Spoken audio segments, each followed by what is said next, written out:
Jeff here from TAP. We've just been made aware of a problem with the Subaru transmissions, and particularly the TR58, which is on the XV model Subarus. Can also occur in the large ones, in the TR69s and the Outbacks and Liberties, etc. But this is an issue that's occurring on the traders, becoming more common, and it's quite an expensive mistake to make. And that's when we're changing the differential oil. So when you're doing a front and rear differential oil change, which is due at 60,000, we probably recommend 50,000, but it's in the filling of that differential that the mistakes get made. This is the gearbox that's coming out of a car that's had the mistake made. If we just pull the front cover off here, we can get into the differential. You can see that this front differential bearing is completely chewed out.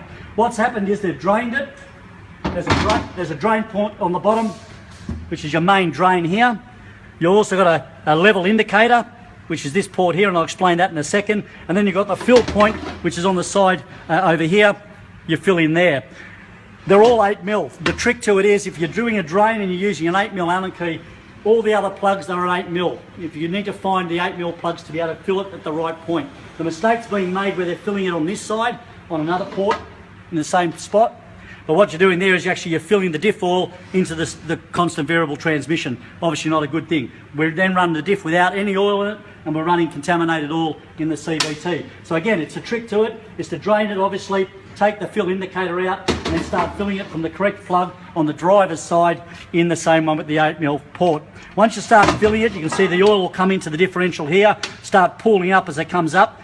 The level indicator, or the level point, is that. Once it gets to that level point, it'll go here and then flows through and comes out the level indicator, which the plug you've removed. So then you can fill up to the right point. So you keep filling until you get oil coming out that level indicator, then you know you've got it in the right spot.